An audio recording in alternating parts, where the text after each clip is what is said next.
Bueno, pues estamos ya listos para iniciar esta sesión de nuestro curso de sistemas de recomendación, que en esta primera parte, esta revisión introductoria de la interacción humano-computadora, pues hemos hablado acerca del campo de interacción humano-computadora y del diseño de interfaces. Aquí en la parte de diseño de interfaces, pues la última sesión hicimos un espacio para poder discutir acerca de cómo podríamos hacer una interfaz siguiendo estas metodologías que nos plantean esta metodología general de diseño de interfaces. Y hoy, ya para cerrar este tema de interacción humano-computadora, pues primero revisaremos el ejercicio que estuvimos terminando la clase anterior acerca del diseño de una interfaz. Lo que hicimos fue tratar de diseñar una interfaz que no conociéramos para no trasladar inmediatamente nuestra experiencia y quererlo resolver con base a lo que ya sabemos, sino más bien pensar en términos de algo diferente, algo entonces que nos llevara a un reto de repensar una tarea que no conocemos y que entonces nos acercamos a nuestro usuario.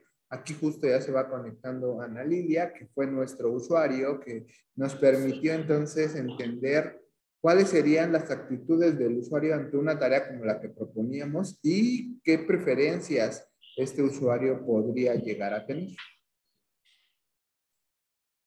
¿Estás hablando? ¿Sí? Tipo, Gustavo, hola, buenos días. Hola, buenos días. Sí, pero ¿quieres que vuelva a decir las preferencias? O sea, No, algo no, que no. había. Ah, No, no te perdón. preocupes, nada más estábamos como poniendo el contexto para que la grabación quede completa. Y Ujú. entonces, en ese sentido, pues se empezó a trabajar este diseño de la interfaz y para eso usamos la herramienta de Jamboard, donde pusimos las etapas generales de nuestro diseño. Y ahí entonces, aquí rápidamente hicimos una construcción de un prototipo de una de las pantallas y Daniel entonces estuvo trabajando en la siguiente parte. Así que Daniel, cuando quieras, nos puedes compartir tu pantalla.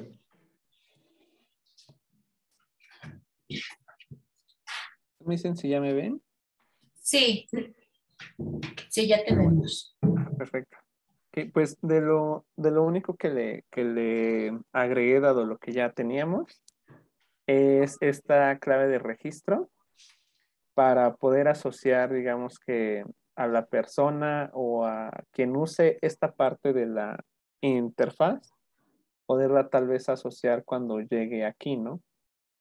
Obviamente, en el caso de que sea una persona que no haya pasado por la consulta de la ubicación, pues no es necesariamente pues, obligatorio que ponga aquí el registro, ¿no? Pero una vez que ya sabemos eso, preguntamos pues de igual manera por el tipo de desecho.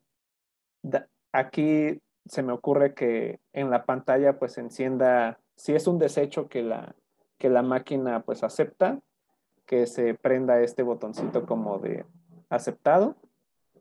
Y aquí no sé, tal vez podría ser que la misma máquina cuente, pero eso ya tal vez sería como más complicado.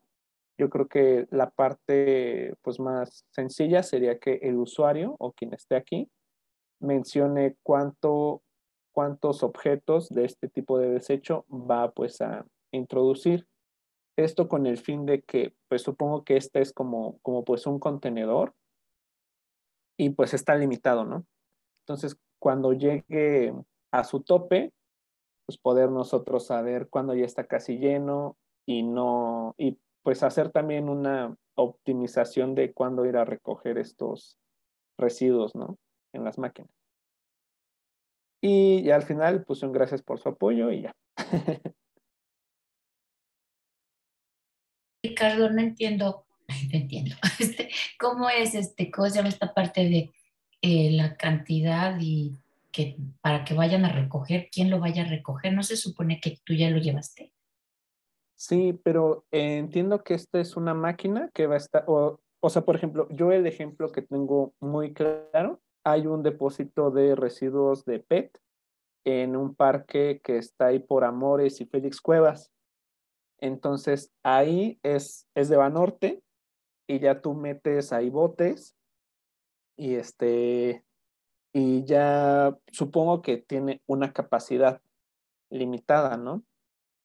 Entonces, al ser un contenedor que obviamente no está en una zona que es de reciclaje, o sea, no en ese mismo lugar lo van a reciclar o van a tratar estos desechos por el fin de que, pues, ¿cómo decirlo? O sea, nosotros vamos a poner estos depósitos cercanos a las zonas donde vive la gente, ¿no? Por así decirlo.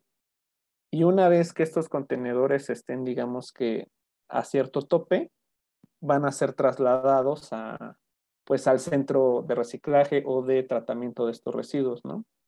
Entonces, si nosotros sabemos a qué tope está este depósito, podemos ya hacer como el traslado de estos desechos a los centros, ¿no? O sea, esto es más que nada como con el fin de tener más información o la información posible de la interacción que hay de las personas con los depósitos y cómo nosotros vamos a ir pues sí, digamos que darles pues su mantenimiento para que siempre haya, haya espacio para las personas que los utilicen.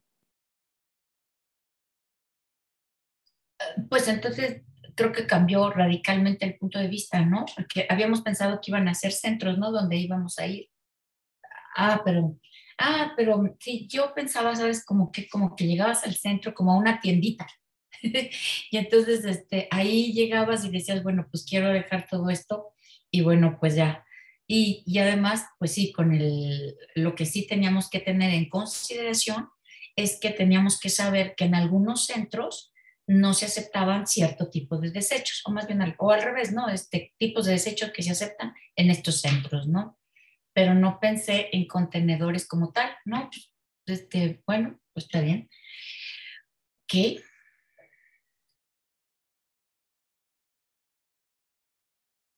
Sí, esa es como que la razón por la que le puse ese rubro como de cantidad, dado el ejemplo que yo conozco que es con PET, ¿no? Y aquí también el de la cantidad nos sirve porque eso vas a ver, habíamos dicho que dependiendo del desecho íbamos a dar unos puntos, ¿no? O una recompensa. Entonces, si nosotros sabemos cuánto es, o más bien el peso, o no sé cómo lo midamos, ahí ya podemos saber cuántos puntos darle pues a cierta persona.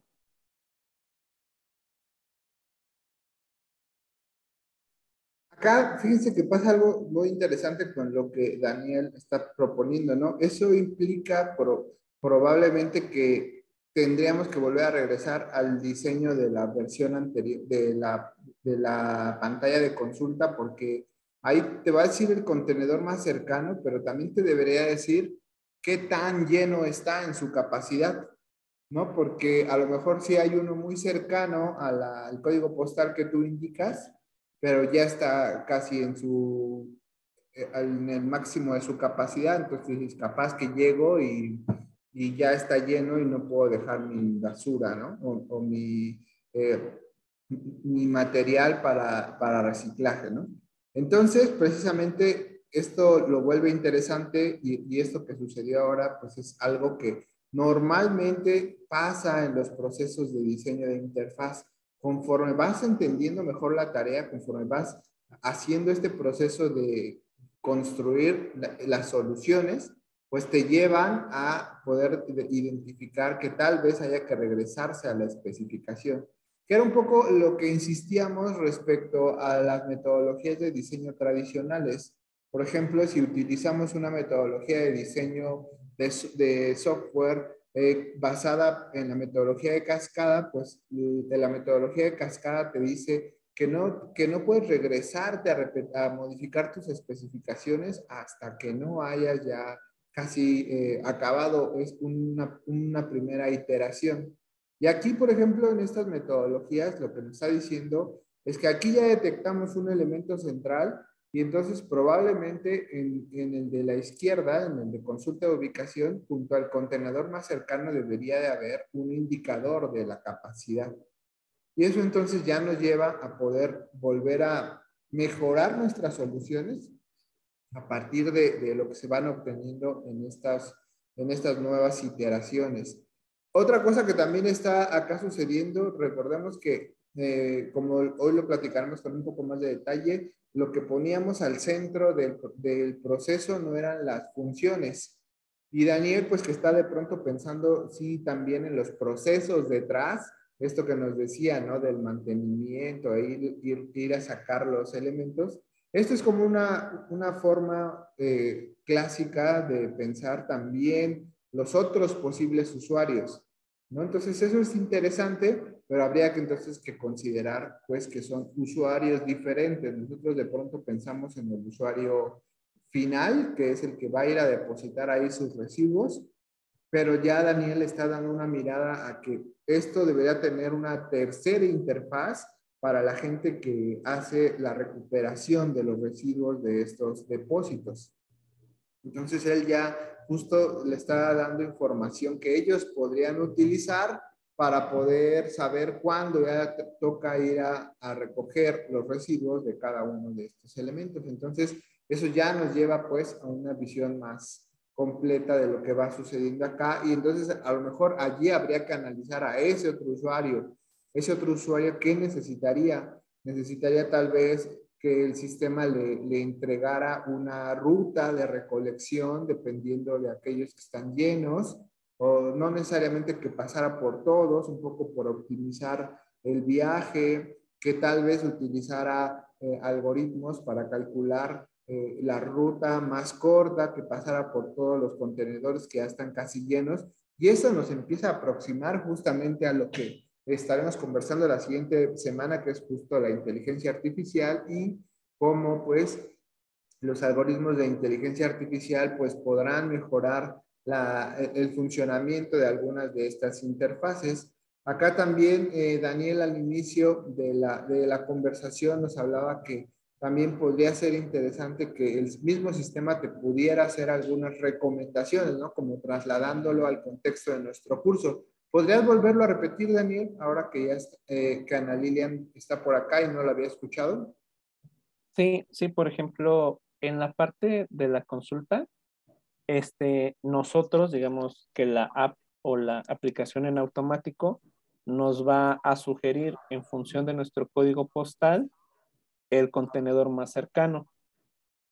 Pero, obviamente supongo que va a venir como una lista de los, o sea, este es el más cercano, dado tu código postal, pero estos son también los otros contenedores que están disponibles.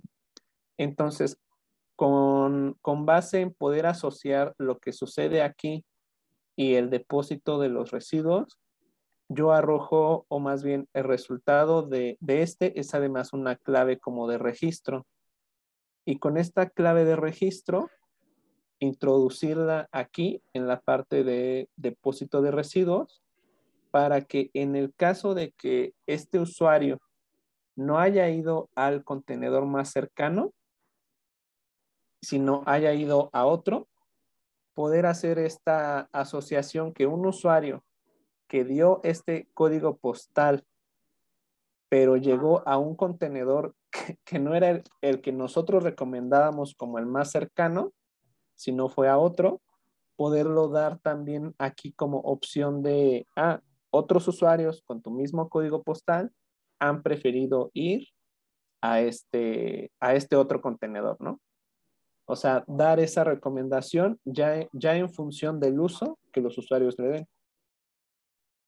O sea, estaríamos pensando en que el registro sería como una llave, ¿no? Una llave para poder ubicarlo y además que no pierda en un momento dado sus puntos, por así decirlo. ¿Sí? El Sí. registro se lo va a dar el sistema, ¿verdad? Pues sí, ¿verdad? Claro, por supuesto. Ok. Mm. Y también tener una trazabilidad de lo que sucede aquí, que lo podamos relacionar con el depósito de los residuos, ¿no? Y ese match yo creo que nos va a ayudar como a poder hacer cosas como que más interesantes entre los usuarios que llegan aquí y los reales que llegan a depositar residuos, ¿no?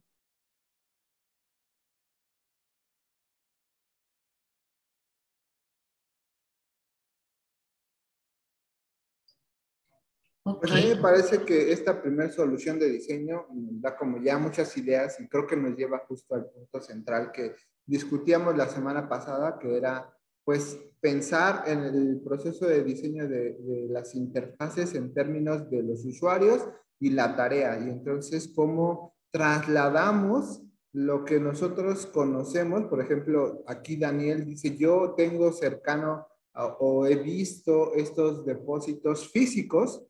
Entonces, lo que pasa ahí, ¿cómo lo puedo yo trasladar a un sistema? Y eso es justamente lo que intentamos muchas veces, ¿no? Sí, nos interesa trasladar el conocimiento del usuario acerca de la tarea, que no necesariamente ya es una versión digital de lo que estamos allí nosotros consultando.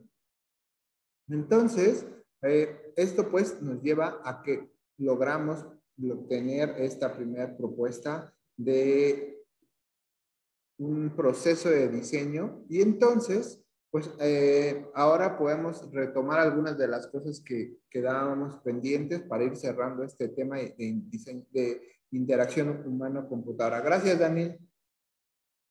Después retomaremos por acá tus prototipos en otras sesiones para ver cómo podríamos seguir por ahí mejorando un poco bajo esta idea que estás mencionando. Creo que lo relacionas muy bien con estos conceptos de los sistemas de recomendación, lo cual está muy bien. Entonces, en el Classroom del curso acabo de publicar esta liga que dice Principios de Diseño, que nos lleva justo a este documento, que Ana Livia preguntaba un poco la vez anterior y solicitaba que habláramos un poquito de los principios generales que se usan para el diseño. Entonces, hay muchos autores que han desarrollado distintos principios. Algunos mencionan 3 reglas básicas, algunos 10 reglas básicas. Entonces, hay allí distintas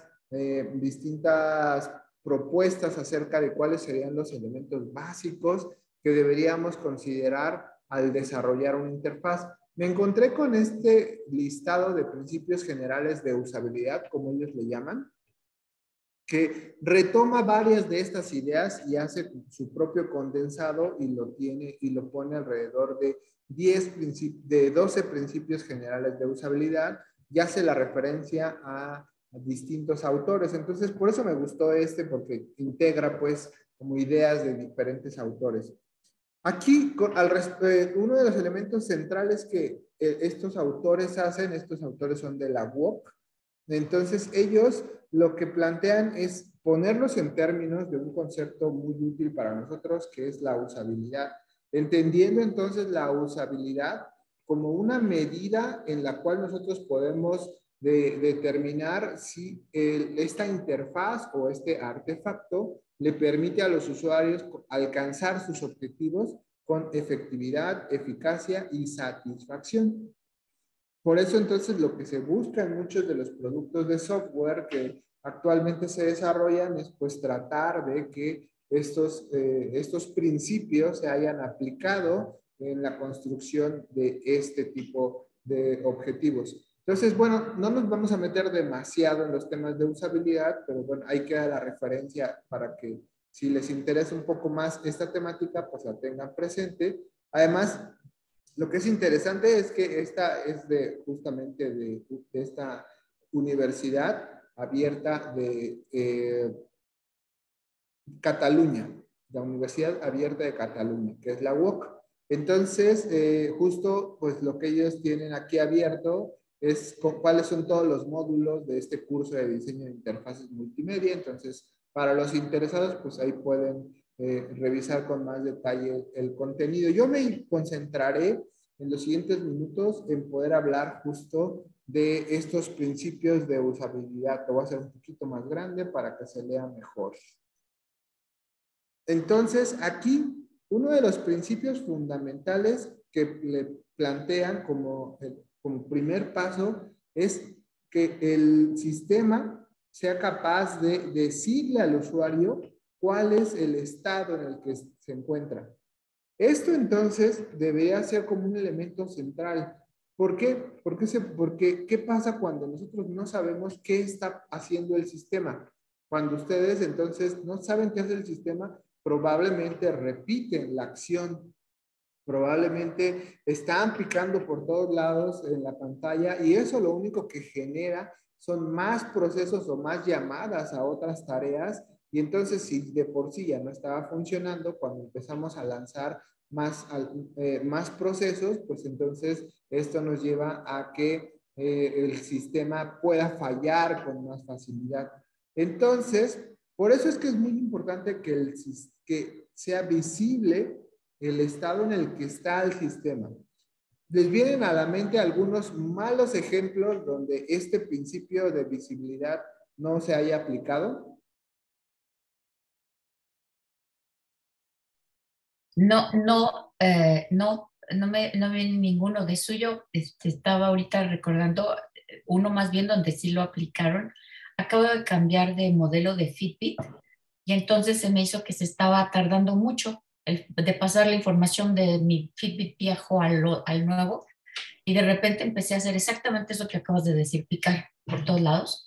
Y entonces el sistema me dijo, espere, estoy actualizando. O sea, deje de picar, deje de molestar mientras actualizo. Entonces, más bien, ahí sí ya me enteré, yo dije, oh, pues está tardando mucho, pues ya me fui. Y ya cuando regresé, pues efectivamente es que tardó en pasar toda la información que tenía al nuevo. Y yo, pues no sé, pensé que ya, pues que está tardando mucho.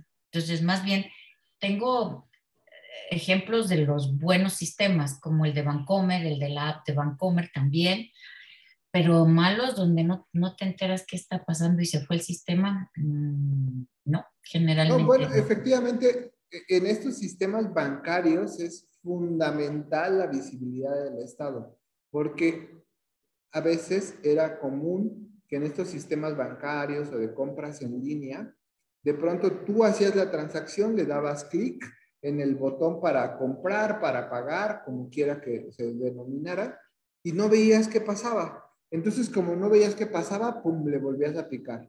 ¿Y eso a qué te llevaba? A que hubiese transacciones duplicadas. Y entonces, pues esto en el caso de las compras, pues se volvía un gran problema porque entonces el usuario metía una reclamación, la reclamación tenía que avanzar por un camino administrativo largo y entonces llevaba a que los procesos de cancelación de compras pues fueran muy recurrentes.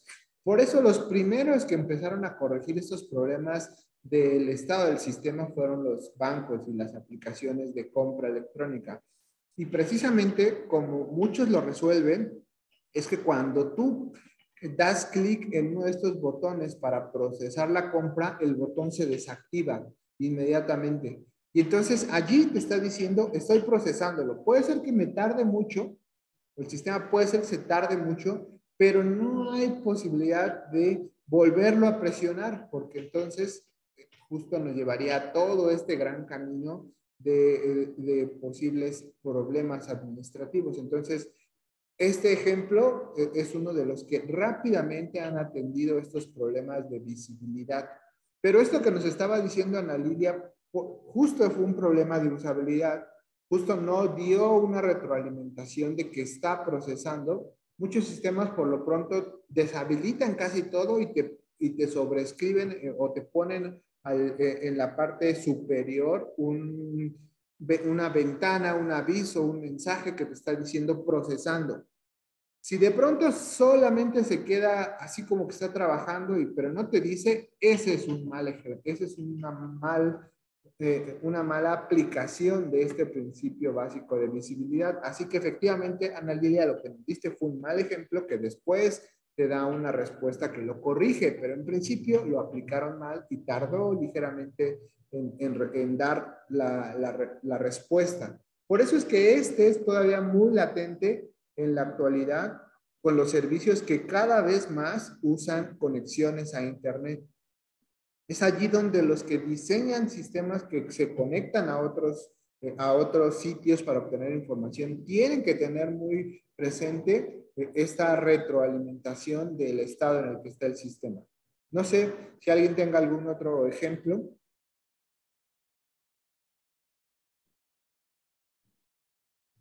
Lisbeth, te escuchamos. Ok, gracias. Me acuerdo mucho de una vez que me pasó, que estaba haciendo unas compras en línea y que justamente cuando pasaba por la parte del método de pago, de repente se me refrescaba la ventana y se iba al principio. No me hacían el cargo y de hecho cuando me daba cuenta ya en el historial de órdenes me decía cancelada. Entonces ahí había un error.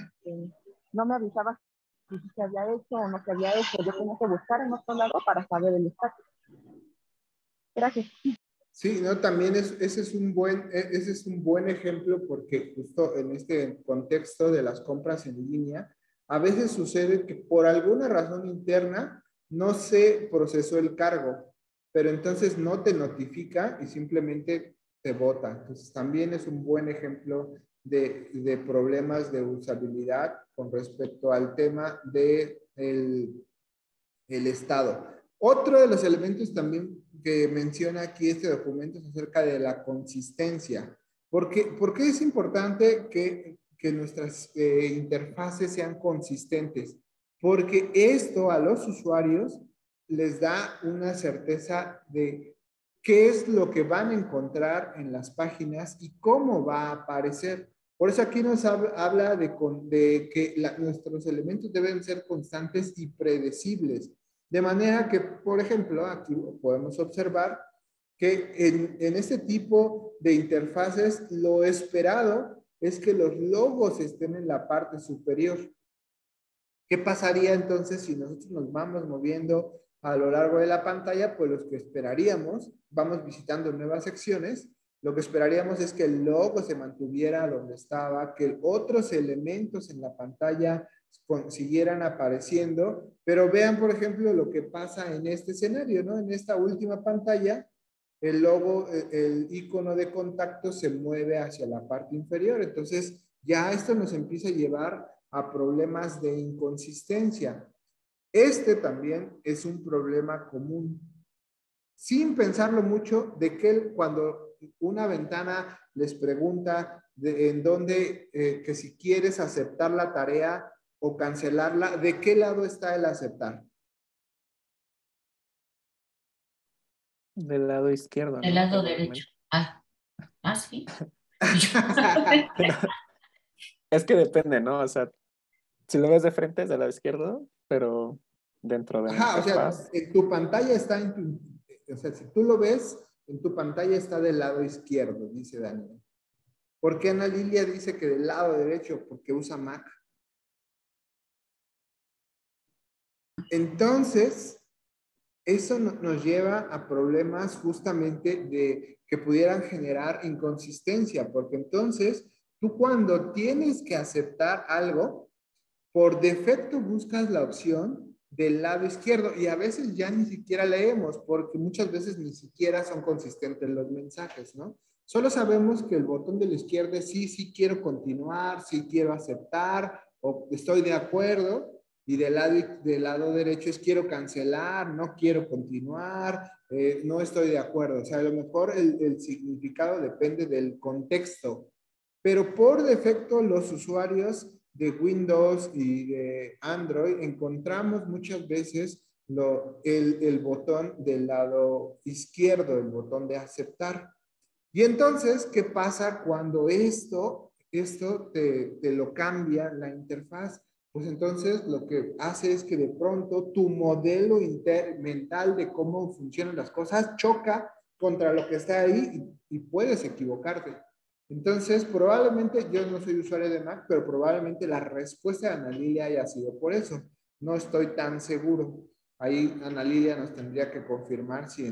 Bueno, es esa o a lo mejor porque soy disléxica, entonces todo el tiempo, antes nunca he tenido un problema grave en mi vida, pero sí tengo problemas graves cuando confundo la izquierda con la derecha. Entonces sí tengo, pero pues no, es que aquí estoy revisando ahorita precisamente ahorita con lo que estás diciendo, estoy revisando mi iPhone y sí todo lo tiene a la derecha. Sí, sí tiene pues sí. Ujú. Ahora, cuando reciben una llamada, ¿con qué botón contestan? ¿Con el de la izquierda o con el de la derecha? A ver, llámame. A ver, llámame. ustedes reciben una llamada y tienen que contestarla. ¿Dónde está el botón de contestar? ¿Del lado izquierdo o del lado derecho? Bueno, Bueno, en los touch a mí me aparece al centro. No, pero, ajá, justamente, ¿no? En algunos teléfonos ya aparece al centro. Precisamente, muchas veces es como arrastrarlo inclusive, ¿no? Para que sea más claro. ¿Qué sucede, por ejemplo, otra vez en algunas lógicas que... Oye, a mí me aparece a la derecha, ¿eh? Exacto, es a lo que iba. Antes, en los teléfonos Android, cuando querías contestar, aparecía siempre a la izquierda, inclusive, pues en algunas ocasiones sigue apareciendo. El problema está, por ejemplo, en mi caso, que WhatsApp los pone a la derecha, como en las Mac. A mí, ¿qué me ha pasado? Que he cancelado, en lugar de recibir algunas llamadas, las he cortado. ¿Por qué? Porque mi modelo mental difiere de la forma en que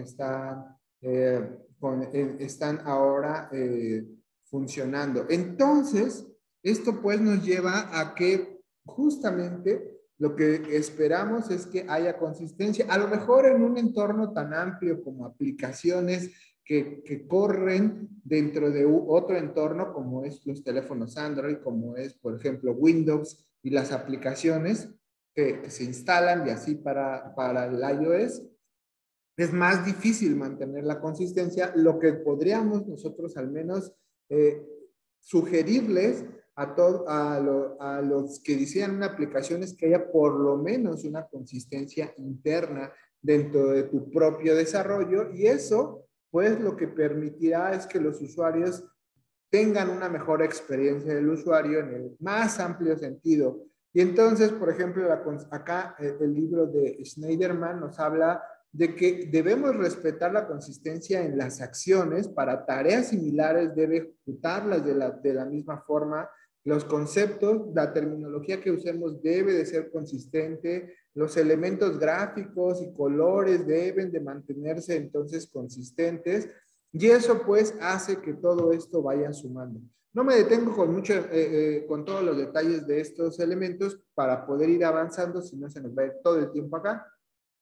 Otro de los elementos centrales es el control que tiene que tener el usuario de poder cancelar las cosas. Entonces, siempre el usuario debería de poder definir cuándo detiene un proceso, cuándo inicia un proceso, de acuerdo a las necesidades que él tenga. Por eso es muy importante que como principios de diseño nosotros tengamos que tener siempre este control como usuarios. Entonces, por eso, y esto ya nos lleva un poco otra vez a lo que hemos estado platicando. Aquí nos mencionan, el sistema debe adaptarse al usuario.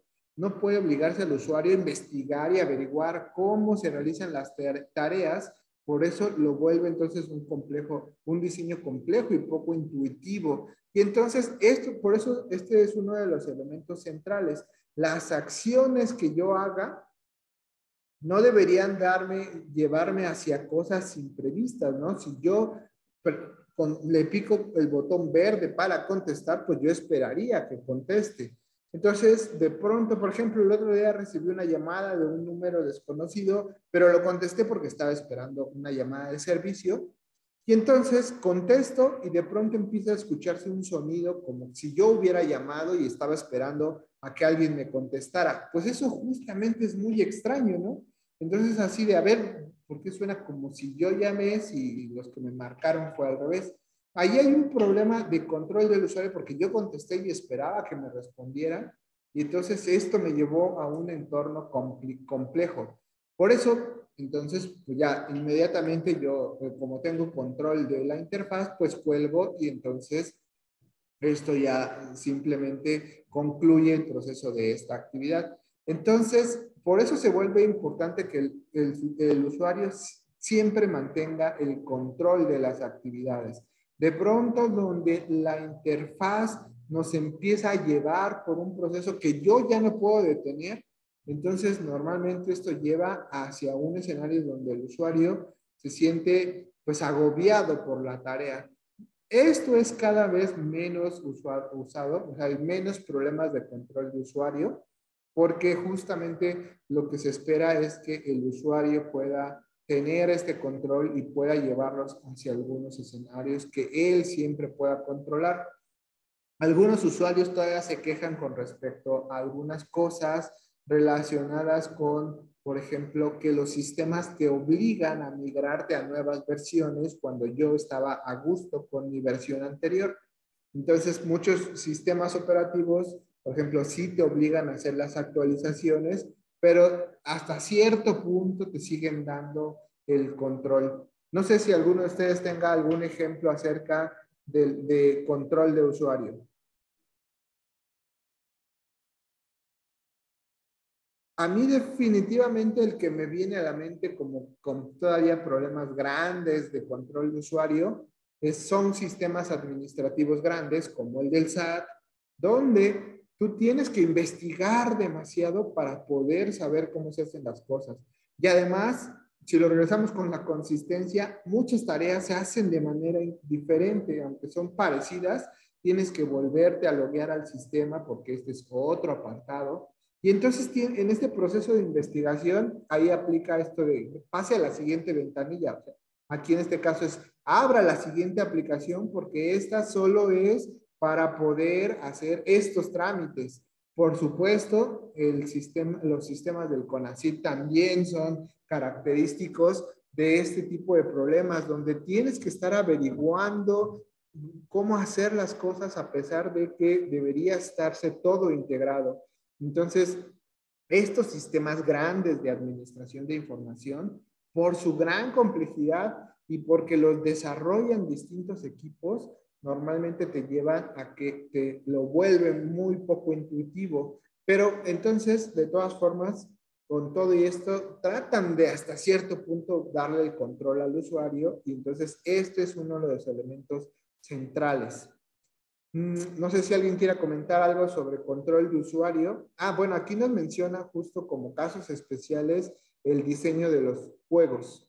Allí justo probablemente sí podemos llegar al borde donde podemos diseñar cosas donde sí hay que investigar, pero porque el diseño, ese era lo que buscaba, que el usuario explorara, que el entorno fuera complejo de resolver, porque de antemano, pues eso era parte del diseño. Acá dice Lisbeth, igual el de ingreso para profesores de básica y media superior en públicas está así. Sí, definitivamente estos sistemas muy grandes se preocupan, lo platicábamos la vez anterior, se enfocan más en los procesos. Es un diseño centrado en el negocio, donde lo importante es que las cosas, según ellos, se hagan de acuerdo a los pasos que necesitan y no de acuerdo a lo que los usuarios podría necesitar. Y entonces, por ejemplo, otro de los elementos centrales es la prevención de errores. Aquí lo que buscamos entonces es que nosotros hagamos que el sistema provoque la menor cantidad de errores posibles, que ayude al usuario a que se equivoque lo menos posible. Y los ejemplos claros son los campos que tienen ciertos tipos. Por ejemplo, si yo tengo un campo de número telefónico y lo habilito para que puedan capturarse cualquier tipo de caracteres, pues, ¿cuál es la probabilidad de que un usuario se equivoque y meta un carácter? Entonces, esto pues nos lleva a que si nosotros prevenimos este tipo de errores desde el diseño, pues estaremos haciendo que nuestra interfaz sea más accesible para los usuarios, se equivoque menos, porque desde el propio diseño los estamos previniendo. Por ejemplo, otro de los elementos centrales es la fecha. Nosotros hacemos que el usuario pueda, aquí por ejemplo, vean cómo se sugiere el formato, inclusive para que esto esté todavía más ordenado. Entonces, el control de errores, pues puede ser muy importante para que las cosas fluyan con más regularidad en el uso de las interfaces. Inclusive en algunas interfaces para prevenir errores han agregado otras tecnologías, por ejemplo, en los sistemas que permiten pagar con tarjeta o con algún código de barras, abren la opción para que uses la cámara del dispositivo y lea el número de la tarjeta o lea el código de barras, por ejemplo, del pago de la luz, y entonces carga los datos y hay una prevención de errores, porque justo hay que capturar una cantidad de datos muy grande y es más fácil equivocarse. Muchos sistemas entonces han avanzado con respecto a esto.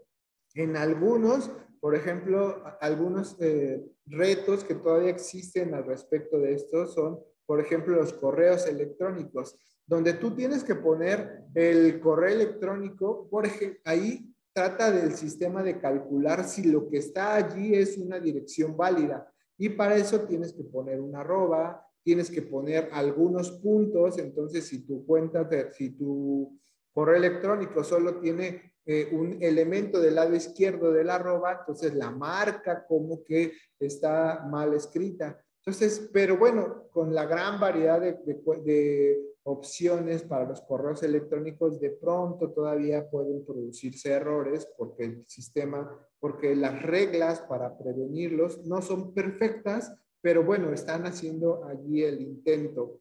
No sé si alguno de ustedes se ha topado con alguna buena interfaz o una mala interfaz que les ayuda a prevenir errores. Yo con la de, ahí estoy, perdón, no pedí la palabra. Adelante, Ana Lilia, no te preocupes. Con la, ¿cómo se llama? Con las aplicaciones de Mac, cuando compras tus tarjetas de, ¿cómo se llama? De, pues sí, tus tarjetas para tener acceso, de tener dinero para tus cuentas de Mac, si te quieres comprar un libro, una canción o lo que sea, ahí te abres ¿cómo se llama? La cámara. Y también en Vancomer, en Vancomer también cuando estás, ay, no me acuerdo qué estás haciendo, pero te dice, bueno, ¿quieres que lea tu tarjeta? Ahora ya no, porque ahora las tarjetas ya no traen números ni nada, pero antes sí te lo permitía y ya con eso te evitabas el estar tecleando todos los números. Ahora, yo quiero relatar algo que me sucedió bastante desagradable y ahí no sé a quién echarle la culpa, además de mí, ¿verdad? Porque fui yo la que cometí el error garrafal. Este, mm, yo siempre pago por servicio, desde Vancomer a otras, al Palacio de Hierro, por ejemplo, o American Express, lo hago por servicio. Esto es maravilloso porque en el instante en el que tú pagas, en automático te descuenta el monto de tu, ¿cómo se llama? De tu aplicación. Entonces, yo de repente me dije a mí misma, hoy lo voy a hacer desde American Express. Entonces, en American Express, sin querer, di un código de tarjeta que no tenía saldo. Entonces fue terrible, pero nadie me dijo nada hasta que ya me habían cobrado intereses y todo por no haber tenido saldo y fue rechazado. Entonces ya desde entonces me dije, no, lo voy a hacer desde la aplicación de Vancomer de servicio y que ya se los entregue a estas otras instancias cuando ellos quieran, ¿no? Pero ahí sí fue un error y pues no, nadie me dijo, no tienes saldo en esa, no puedes. Si yo lo hubiera hecho desde la aplicación de Vancomer, me hubiera dicho, estás tonta, en esta tarjeta no hay saldo, tienes que cambiar. Entonces hubiese cambiado. Entonces es ahí, ese creo que quedaría, pues no sé en qué quedaría, ¿eh? Porque sería pues no sé, en error del usuario, pero no sé de quién, no sé, mío, ¿no? Ahí sí fue humano totalmente. Sí, ahí es más de un error del usuario, pero pues de pronto queda un poco fuera de tu control porque no sabes qué está pasando internamente, ¿no? Entonces justo un escenario basado más en todo un ecosistema como es Bancomer, pues ahí sí te dicen, no, pues esta cuenta no tiene saldo suficiente para ese pago, ¿no? Entonces creo que ahí son justamente otro buen ejemplo de prevención de errores. Se está intentando conectar Eric Raúl Loza. ¿Es también de tus alumnos, Ana Lilia? Sí, perdón, sí, sí. Este, Entonces, bueno, aquí vienen algunas recomendaciones que deberían poderse seguir para poder aplicar estos conceptos de prevención de errores. Acá se los dejamos para que ustedes lo revisen con más calma. Quiero avanzar al siguiente, que es acerca de cómo la información que nosotros estamos observando, por ejemplo, del sitio, es visible o no para los usuarios. Y esto entonces, ¿se acuerdan? En algunas otras ocasiones hemos dicho cómo estos procesos de cómo yo voy construyendo internamente la representación de todo el entorno o toda la información con la que voy interactuando, pues es un proceso que va iterando conforme yo voy explorando los sistemas de información, pues voy seguramente completando este mapa interno de este sistema. Por eso entonces acá lo que sugieren como un principio es que esta estructura siempre esté visible para que los usuarios puedan acceder a estos índices o mapas que les permitan ver qué es todo lo que se ofrece y entonces sobre este mar de información que se puede llegar a ofrecer, pues él puede identificar dónde está o hacia dónde se quiere mover. Aquí entonces, ¿cómo lo podemos hacer? Y esto está ahora sí muy relacionado para la gente de la UAM, que entonces podría, bajo este esquema, imaginemos que este es el mar de información con el cual ellos se pueden encontrar, pues es un reto cómo hacer que esta información sea presentada a los distintos usuarios. Y entonces, pues lo que se plantea aquí es que se puedan identificar estructuras que hagan que esto sea más fácil de entender. De manera que esto, pues como lo vemos aquí, son estructuras consistentes que hacen que yo vaya entendiendo exactamente en dónde estoy. Por ejemplo, aquí nos dice quiénes somos, viene la información, después es qué hacemos, entonces nos va llevando por este camino de qué es, cuál es la empresa, ¿no? Parte de quiénes somos, qué hacemos, nuestros clientes.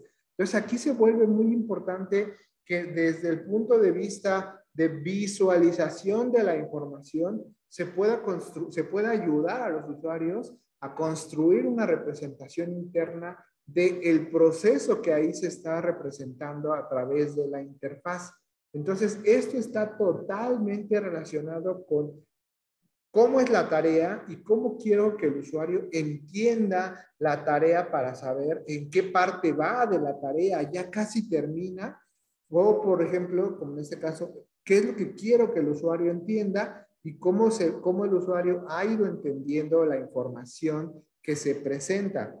Esto es todo un reto, cómo hacer llegar esta información a los usuarios, que allí mismo se genere el proceso de la tarea que se quiere realizar. Esto no es simple. Bueno, hay tareas a lo mejor como esta, donde es una empresa y quiero mostrar justo quiénes somos, qué hacemos, nuestros clientes y dónde estamos. Esa es una estructura y es un problema muy simple, pero puede haber problemas más complejos que entonces representar y trasladar, comunicar principalmente esa información de la manera correcta al usuario, pues no es una tarea simple.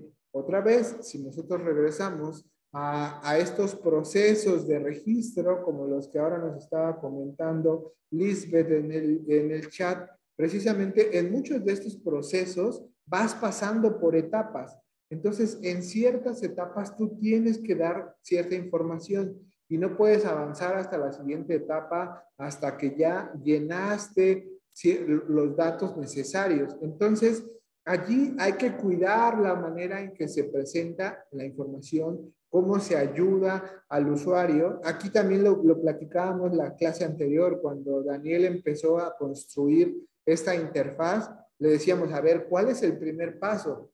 Y ahora esto ya lo resolvió Daniel porque el primer paso que le puso en la interfaz de donde llega a dejar tus residuos fue, lo primero es saber quién eres, y te pedía el registro, ¿no? No podemos avanzar si eso no lo sabíamos. Y de pronto, en el primer diseño, la primera vez, Daniel nos presentaba a lo mejor las primeras ideas un poco desordenadas con respecto a cómo lo haría yo. Y entonces esto pues va haciendo que si nosotros cuidamos la manera en que se estructura la información, pues los usuarios pueden entender de manera más fácil dónde están, o sea, qué información es la que estoy viendo, dónde estoy dentro de ese entorno de la información y si ya estoy por concluir la tarea para la cual estoy usando esa interfaz. Entonces, esto no es fácil, depende de la complejidad de la tarea y hay algunas tareas que son mucho más complejas de poder estructurar. No sé si alguno de ustedes tenga algún ejemplo que quiera comentarnos, ya sea bueno o malo, pensando en estas tareas complejas.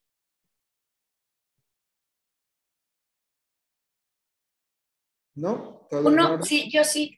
Uno bueno, ahorita en Fundación UNAM acaban de, ¿cómo se llama? Como cambiar debido a las nuevas leyes del SAT.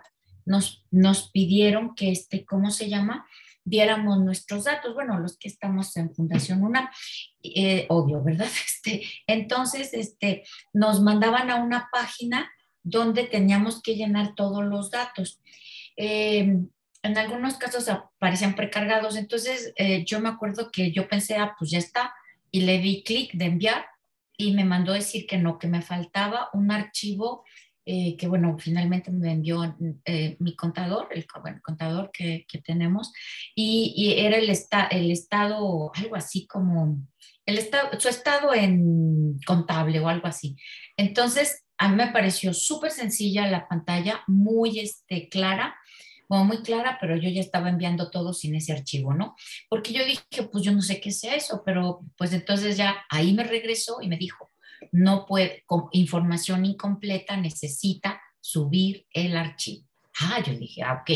Entonces, muy sencilla la pantalla y muy, pues ya incluso ya estaba precargada con mis datos, ya traía mi RFC, mi dirección, mi nombre, mi correo electrónico, todo, y lo único que querían era pues eso, actualizar. Entonces me pareció pues bastante buena. Uh-huh. Muy bien.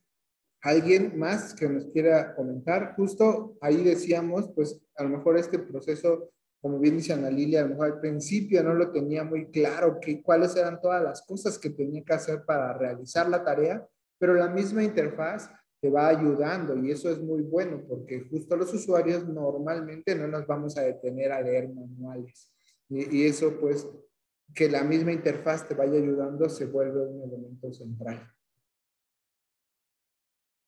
Y bueno, cuando aquí lo hablan como un principio importante también, que su interfaz sea explorable, entendiendo bajo esta idea que puedes dar al usuario la libertad de navegar por el sistema y no que necesariamente te lleve a un punto donde para poder volver a regresar a la navegación tenga que volver a entrar. Esto es más difícil de lograr como esta flexibilidad de libertad para explorar y más en sistemas complejos. Y aquí todavía podemos encontrar dificultades para lograr esta libertad de exploración.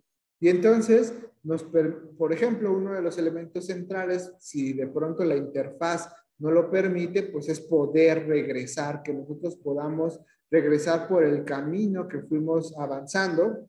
Y algunas veces la misma interfaz no lo da, pero lo da propiedades como el navegador. Y eso también nos permite entonces irnos moviendo de una manera más rápida a través de los contenidos. Y lo que esperamos es que esto pues vaya generando una mayor satisfacción en el usuario para poder ir realizando las actividades. Nuevamente, los sistemas donde es más difícil hacer esto son los sistemas administrativos, porque están enfocados en las tareas. Y entonces, aquí justamente lo que podemos empezar a identificar son niveles de usuarios, y esto ya lo vuelve entonces más complejo, lo platicaremos más adelante, donde a partir de identificar las características de los usuarios, pues podemos darles algunas ayudas específicas para que se puedan mover por las interfaces de acuerdo a su nivel de experiencia. Y pues nuevamente vuelve a ser importante la consistencia con la que nosotros nos podemos encontrar. Pueden ser detalles pequeñitos que de todas formas pueden hacer este tipo de tareas muy engorrosas hasta cierto punto. Nada más para mostrar un ejemplo donde podemos ver que parecen simples, pero de pronto todavía están muy presentes estos pequeños errorcitos. Déjenme ocultar esto, aquí están. Por ejemplo, acá yo tengo el sitio de la Facultad de Ciencias donde puedo ver mis cursos. Entonces, es una tarea muy sencilla la que les quiero ahora mostrar alrededor de cómo yo puedo ver a los alumnos que están inscritos en mis cursos. Entonces, yo quiero entrar aquí a los grupos. Digo, mira, tengo estos alumnos de inteligencia artificial. Me gustaría ver la lista de alumnos inscritos y después quiero ver la lista de alumnos inscritos de este otro curso. Entonces entro aquí, mira, estos son todos mis alumnos. ¿Y cómo le hago para regresar a los cursos, a los inscritos en el otro curso? Si se fijan, ya no hay aquí ninguna opción que me diga mis cursos. Yo necesariamente tendría que irme a inicio, otra vez a grupos, y acá ya puedo llegar a estos. De pronto dirían, bueno, para eso existe el botón de regresar. Ajá, efectivamente, para eso existe el botón de regresar, pero allí estamos partiendo de que el sistema de información no provee esa movilidad, esa capacidad de navegar por este sistema de información.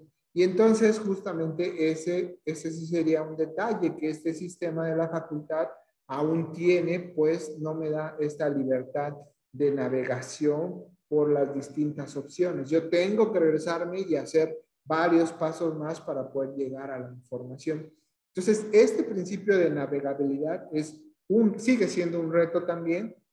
Todavía es muy fácil que digamos, bueno, eso que lo resuelva el usuario con el botón de regresar. También sucede mucho con las aplicaciones para dispositivos móviles. Dejan mucho a este tipo de comportamientos a lo que por default ofrece el teléfono. Pero lo que sucede es que algunos teléfonos de pronto han ido desapareciendo esos botones de navegación. Por ejemplo, Ana Lilia, ¿cómo regresas en tus aplicaciones de tu dispositivo iOS? ¿Tiene un botón de regresar? ¿MacOS? Ajá. No, en el iOS, los móviles. A ver, en mi aplicación, en cualquier aplicación.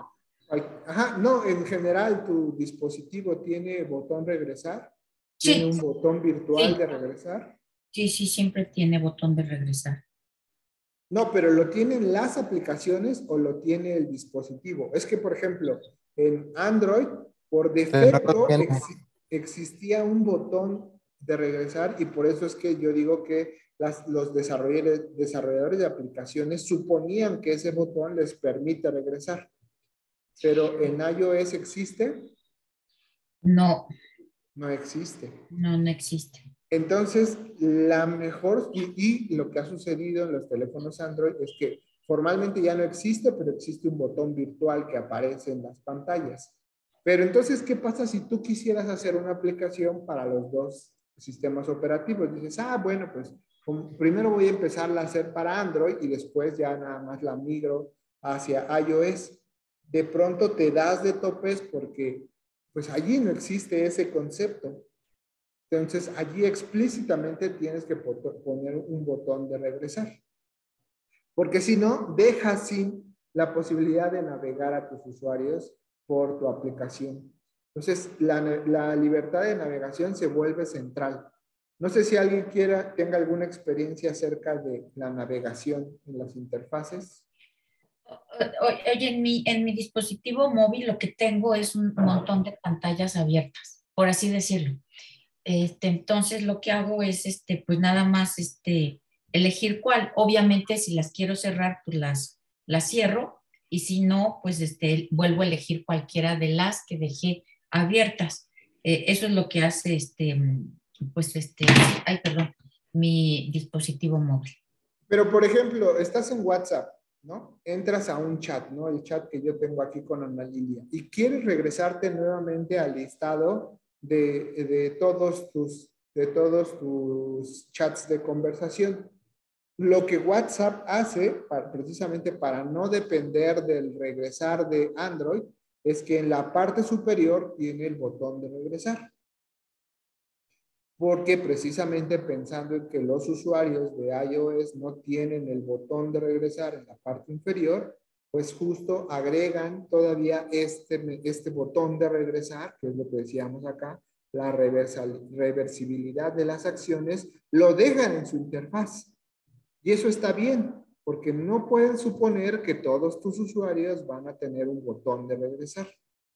Cosa que algunas aplicaciones de Android ya no hacen, porque dicen, pues es que para eso existe el botón que trae el propio sistema operativo. Y si se te ocurre migrar esa aplicación en ese estado a iOS, pues entonces vas a dejar sin posibilidades de regresar a la pantalla anterior a tus usuarios.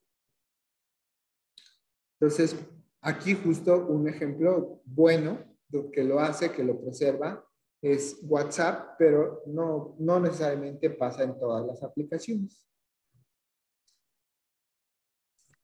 Sí, o sea, ¿sí? entonces lo que están generando las nuevas aplicaciones es una independencia, precisamente adelantándose a la funcionalidad de cada uno de los sistemas operativos. Sí, efectivamente, yo por ejemplo antes utilizaba el sistema operativo Android y era muy marcado, que a la fecha siguen teniendo la fecha de regresar. Entonces, independientemente de la aplicación en la cual tú te encontrabas, podrías regresar a la interfaz anterior. Sin embargo, la idea de iOS fue depender directamente de la funcionalidad de cada una de las aplicaciones. Entonces, ahí lo que nos están obligando a hacer indirectamente iOS es aprender en qué parte exactamente se encuentra el botón de regresar de cada una de las aplicaciones. Quizás generalmente las encuentras en la parte superior izquierda, pero ya no tenemos un botón nativo del sistema operativo para regresar a la pantalla anterior. Efectivamente, ¿no? Ahí como bien lo estás comentando, Raúl, pues esto obliga a que nosotros cuando diseñemos la aplicación, pensemos en cómo hacer que nuestra interfaz siga siendo explorable y no depender de que el sistema operativo te dé la posibilidad de explorarlo, que es lo que yo ponía en este ejemplo del sistema de la facultad. El sistema está suponiendo, o no sé si nunca lo han pensado, que algún usuario va a necesitar regresarse a su listado de cursos. Entonces, están suponiendo que lo puede hacer con el botón de regresar del navegador, pero eso pues no necesariamente lo lleva a estados consistentes. Entonces, es mejor que la misma aplicación, como muchas otras aplicaciones lo hacen, agregan en alguna parte un botón de regresar, aunque existe el botón de regresar del navegador. Entonces, por eso son importantes considerar la libertad de navegación. Acá, por ejemplo, avanzando a la siguiente recomendación de diseño, lo conocen como la ley de Fitts. Y lo que justamente nos está diciendo ya es un poco en tiempo de qué tan rápido deberíamos de poder resolver o alcanzar a nuestros objetivos. Acá nos dice que el tiempo requerido para conseguir un objetivo es proporcional a la distancia y el tamaño del objetivo. Es decir, si yo tengo tareas más complejas, pues entonces deben estar más. Lo que buscaríamos es que estas fueran entonces las más importantes. Porque entonces, si hay alguna tarea que nosotros debemos hacer como las tareas más recurrentes y son las tareas que están más escondidas, pues ¿qué va a suceder? Que nosotros tenemos que hurgar más en el sistema para poder llegar hacia estas tareas. Y aquí entonces, esto justo lo resuelven los sistemas operativos, por ejemplo, de los dispositivos móviles, con las aplicaciones que te sugiere. Algunas aplicaciones te pone al principio las aplicaciones que más usas, porque justamente, ¿qué pasaría, por ejemplo, en Zoom? Si yo entro a la sección donde están todas mis aplicaciones, como están ordenados por orden alfabético, pues está hasta la última hoja, entonces hay que darle varias vueltas hasta poder llegar a Zoom. Pero si el sistema operativo identifica que yo lo uso mucho, pues entonces cuando yo vea las aplicaciones debería de sugerírmela como una acción más, como más importante porque la uso mucho y entonces me la deja más accesible. Justamente entonces, esto está relacionado con algunas propiedades. Entonces, aquí nos habla de la localización. Veamos aquí, nos pone ejemplos concretos. Los cuadros lados de una ventana son las zonas más fácilmente accesibles para el usuario. Y entonces, en Mac y en Windows, las opciones principales suelen colocarse en estos límites de la pantalla, porque es allí donde tú vas a poder llegar con mayor facilidad a estas opciones. Acá lo que nosotros entonces hemos observado es que justamente buscan dar y tener entonces estas opciones de manera más accesible. ¿Han ustedes encontrado con alguna tarea que usan mucho y que de pronto en las interfaces les cuesta más clics o más toques o más deslizamientos llegar a ellas?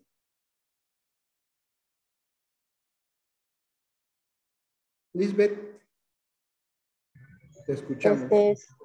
Gracias. En específico, hay dos aplicaciones en las que encuentro eso, que son para las transferencias. En la aplicación móvil de Santander y en la de Banorte, que hay que hacer muchísimos pasos para hacer una transferencia. Así como 4 o 5 pasos, siendo que ya uno se malacostumbra a la de BBVA, que en 2, 3 toques ya está hecho todo. Gracias. Ese es un muy buen ejemplo, ¿no? De pronto la gente, ¿para qué utiliza su dispositivo móvil? A lo mejor en la aplicación de computadora, pues sí, tienes como toda esta estructura clásica donde hay que hacer varios pasos para hacer las cosas, pero en tu dispositivo móvil seguramente o quieres hacer un pago rápido o transferencia o quieres consultarlo. Entonces, te gustaría hacer esas cosas de manera rápida. Y entonces probablemente allí, justo como siempre ha dicho Ana Lilia, pues justo en BBVA, pues ahí se han esforzado más en identificar esas tareas ágiles, más bien esas tareas relevantes y las han vuelto ágiles en su interfaz para que los usuarios se sientan satisfechos. Eso me parece un muy buen ejemplo. Entonces, también la modalidad se refiere a poder entonces contextualizar temporalmente a las acciones del usuario, de manera que lo que ahora se le conoce como estos modales, algunos les llaman a estos cuadros ya simplemente, lo que tratan de hacer es decirle a los usuarios, pues, qué es lo relevante de la tarea que van a hacer. Entonces, por eso estos elementos modales, como los que estamos viendo acá, lo que nos obligan es a suspender otra cosa, es así de no puedes seguir haciendo cosas porque esto que vas a hacer es muy importante. Por ejemplo, acá, si confirma esta acción, eliminará definitivamente este archivo. ¿Estás seguro de que lo quiere hacer? Y aceptar o cancelar. Entonces, por eso, justamente estos elementos modales nos ayudan a guiar los procesos de los usuarios y a dejarle muy claro cuando algunas tareas, por ejemplo, ya no tienen vuelta atrás o son fundamentales, por ejemplo, en las transferencias, los datos que estás poniendo aquí son correctos o cancelamos, porque entonces allí necesitamos que toda la atención esté dirigida. Inclusive en algunas otras interfaces lo que hacen es poner Al decir en segundo plano, inclusive lo vuelven opaco porque lo importante es lo que te estoy mostrando en esta parte. No quiero que te concentres en ningún otro elemento y que respondas sobre esto que ocurre acá. ¿Algún ejemplo o mal ejemplo de esto que hemos estado hablando de los modales? Y normalmente son para cosas muy pequeñas, cosas breves, donde necesitamos solo su atención en este elemento.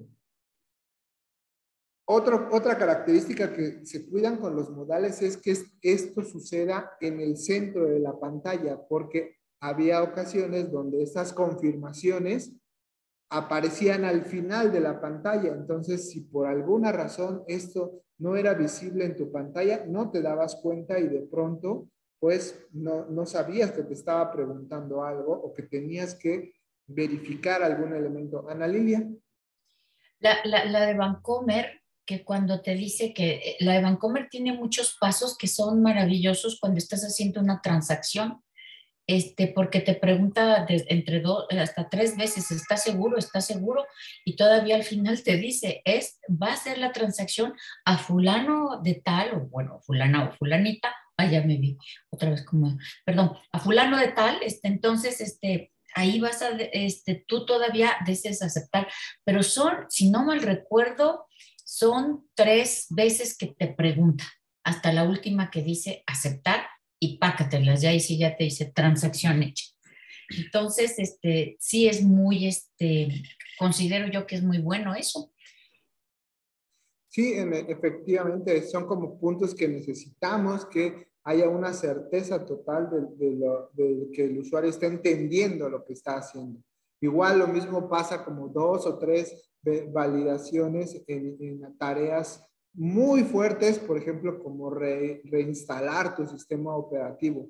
Ahí el sistema te está diciendo, ¿seguro que quieres formatearlo? Ok, ya está preparado todo. Y al final te vuelve a decir, a ver, ahora sí ya no hay vuelta atrás, esto va a arrancar. ¿De veras quieres borrar todo tu sistema operativo? Y así tú lo confirmas, ahora sí, adiós a todo. Lisbeth. Gracias. También me acuerdo, sobre todo por lo que dijo de esta parte donde como que pone el foco en lo que quiere que se ponga atención y lo demás lo pone en negro. Me acordé del control de cuentas de usuario de Windows, que atenúa el escritorio y lo pone todo en negro. Y yo en lo personal lo desactivo porque luego me trababa la computadora cuando hacía esta atenuación. Entonces la idea es buena, pero tal vez la ejecución pues es deficiente porque hace eso, ¿no? De que se trabe la máquina. Gracias. Sí, no, muy buen ejemplo, ¿no? Como bien dijiste, la intención es muy clara y está bien, pero de pronto ya allí en la ejecución se vuelve compleja porque entonces pues ya nos puede meter en más problemas. Otro de los elementos centrales son las metáforas y nuevamente esto lo vuelvo a llevar para los que nos acompañan de la UAM, ¿no? El uso de metáforas en el diseño de interfaces es fundamental, tanto en elementos gráficos, por ejemplo, como pueden ser estas herramientas, estos iconos que muchas veces ya ni siquiera necesitamos leer para qué son, sino que simplemente al nosotros ver un botecito de basura sabemos que eso nos va a permitir eliminar algo. Entonces, este uso de metáforas para este proceso de comunicación, interacción humano-computadora, se vuelve central porque a partir de lo que comunican estos elementos visuales, nosotros podemos dar mucha más información que los textos que puedan estar apareciendo a lo largo de la interfaz. Y además también por las limitaciones de espacio que muchas veces tenemos. En todas las aplicaciones pues están llenos de iconos, todos los elementos de las barras, y entonces al utilizar los iconos apropiados, pues nosotros podemos saber justo cómo está descrita o cuál es el significado de las acciones asociadas a esos elementos de la interfaz que tenemos allí presentados. Por eso aquí se vuelve entonces muy importante que el diseñador de la interfaz, el diseñador de estos elementos conceptuales, pues tenga en cuenta, como hemos insistido, la perspectiva del usuario. No solo entonces digamos, es que a mí como diseñador de los elementos visuales me gusta, quiero que sea un diseño muy conceptual, o quiero que sea un diseño muy simplificado, pero si el usuario no entiende esas cosas que tú estás poniendo, esto no va a servir de nada. Visualmente se podrá ver magnífico, pero si estos elementos no están siendo entendidos, pues esto nos lleva a errores muy fuertes, y esto nos lleva a tener entonces un concepto muy importante que es el modelado del usuario, y esto lo discutiremos más adelante, así como los procesos de evaluación, donde a lo mejor algunos usuarios pues no saben exactamente qué significa, pero ya saben que ese icono hace su tarea. Entonces, a partir de practicar y practicar, lo han aprendido, no necesariamente porque sea claro para ellos. Y entonces me voy a ir más rápido porque ya se nos está acabando el tiempo y no hemos podido discutir el otro tema que me interesaba ver. Entonces ya nada más les dejaré la liga acá en la plataforma acerca del diseño centrado en el usuario. Y también otro elemento importante es el uso del color, cómo justamente a través de las teorías que ya hay desarrolladas acerca de los colores y de sus propiedades para enfatizar mensajes, para sugerir algunas emociones, entonces esto puede llevarnos a tener una mejor impresión, a lograr compartir el mensaje que nosotros queremos desarrollar a partir de los elementos del color. Entonces, precisamente aquí también tenemos que tener en cuenta, por ejemplo, que algunas personas pueden sufrir algunas alteraciones de la percepción del color.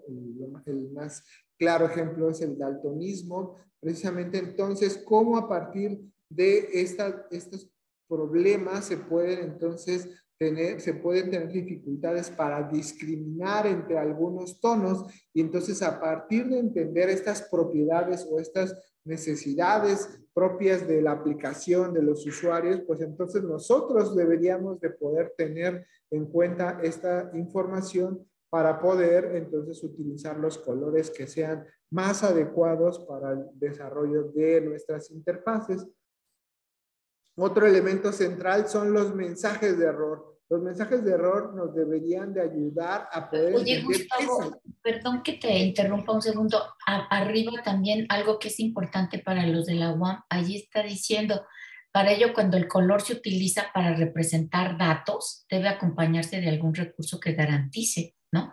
Esta es parte para la visualización de información, ¿no? Visualización de la información. Nada más hacer énfasis en esta parte para que posteriormente los chicos, pues nada, que lo revisen ellos ya más a fondo. Uh-huh. Sí, sí, aquí les podemos hacer llegar, por ejemplo, también algunos otros materiales acerca de teorías de uso del color, que acá no los mencionamos porque salen un poco del alcance de esta asignatura, pero igual se los podemos hacer llegar a los que estén interesados.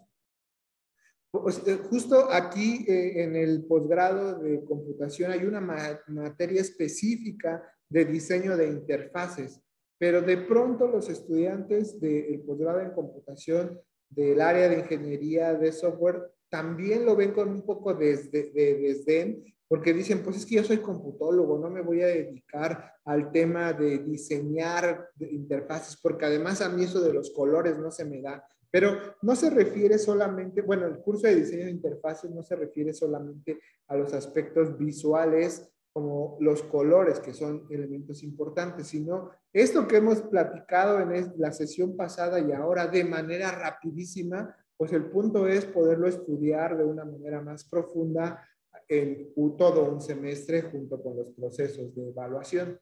Entonces, bueno, pues eso, insisto, pues de pronto se sale de los alcances de este curso, pero sí es importante mencionarlo, como ya también lo he insistido Ana Lilia. Quisiera empezar entonces a cerrar acerca de los mensajes de error, porque justamente nosotros a partir de la prevención que mencionamos anteriormente, pues ayudamos a que estas cosas, a que los errores no sucedan. Pero cuando hay que mostrar un mensaje de error, pues hay que ser muy claros con los mensajes de error. Era muy clásico que Windows sacara este tipo de mensajes de error, donde de pronto decimos, ¿y qué pasó? el error 700 no sé qué, o que también todavía ocurre mucho con las páginas web cuando no se encuentran algunos recursos, nos sacan unos códigos de error que no entendemos qué está sucediendo. Y entonces, si esos errores no son claros, pues entonces el usuario no sabe qué acción hacer para poder salir de ese error, corregir esa acción que salió mal y entonces empezar a hacer algo para que este error se pueda corregir. Entonces aquí surgen las opciones como en lugar de simplemente decir, este fue un error y ya vuelve a regresarte hasta el inicio, pues ¿por qué no darle maneras para poder resolver el error a partir de guiar al usuario sobre las tareas que creemos que están mal y a partir de eso empezar a corregir? Usar entonces pistas que al usuario le digan cómo utilizar.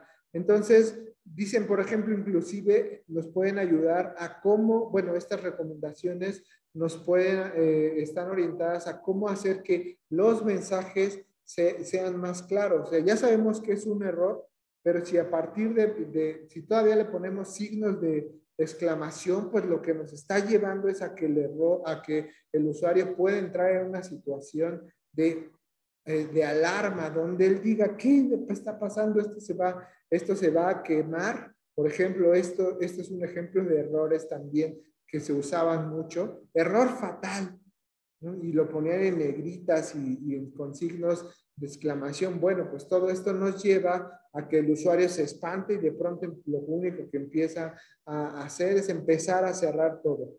Y ya para cerrar, pues los tiempos de respuesta. Debemos de cuidar que los tiempos de respuesta sean entonces muy bien elegidos, que sean muy claros de qué es lo que está pasando allí. Y entonces esto pues nos permita ayudar a los usuarios a entender qué está sucediendo. Bueno, aquí termino esta sesión para Daniel, que se tiene que ir ya hacia su siguiente clase, pero con todo gusto me puedo quedar aquí unos minutos más con los chicos de la UAM discutiendo algunos elementos más sobre lo que aquí hemos estado conversando. Gracias, Daniel. Entonces, la siguiente sesión, Ana Lidia empezará a hablar ya del tema de la inteligencia artificial para poder ir ligando esto ya hacia los sistemas de recomendación que estaremos conversando ya sobre ellos en un par de semanas. Entonces, gracias, Daniel. Nos vemos. Nos vemos, Daniel. Muchas gracias. Bye. Hasta luego. Bye.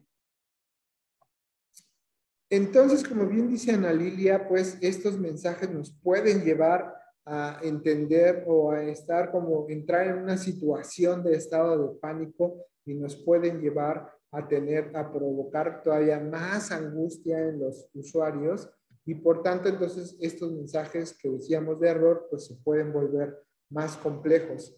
Y ya justo en la parte de los tiempos de respuesta, que era lo último que estábamos comentando, pues estos tiempos de respuesta, lo que el usuario espera es que haya una respuesta inmediata y clara, de manera que cuando empezamos nosotros, si vamos a utilizar respuestas o señales visuales o auditivas, pues puedan ser claras respecto a lo que está sucediendo. Uno de los ejemplos son el sonido de los teclados de las aplicaciones. Hay un sonido cuando nosotros presionamos y esto a nosotros nos ayuda a saber que sí se señaló, sí se obtuvo una respuesta inmediata al presionar la tecla virtual en una pantalla, cosa que en los teclados reales no es necesario hacer un sonido porque nosotros sentimos cuando presionamos las teclas. Hay una respuesta inmediata, táctil en este caso, pero como eso no existe en los teléfonos, pues ahí es donde estos tiempos estas respuestas inmediatas se pueden dar a través de señales auditivas, como es este pequeño sonidito que se escucha en los dispositivos al presionar estas teclas virtuales.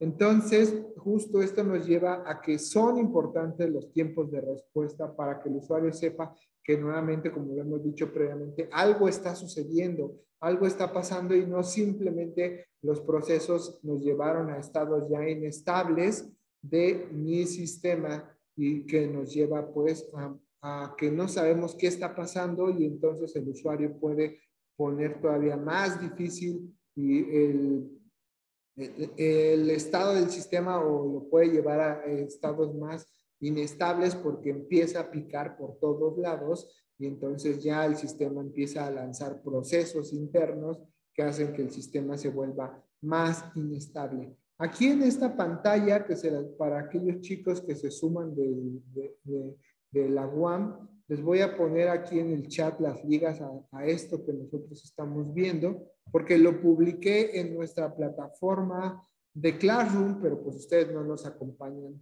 acá, entonces se los voy a dejar aquí en el chat para que tengan acceso a esta información de estos principios de diseño de usabilidad, pero como ya lo mencionaba al principio, pues en esta página pueden encontrar mucha más información.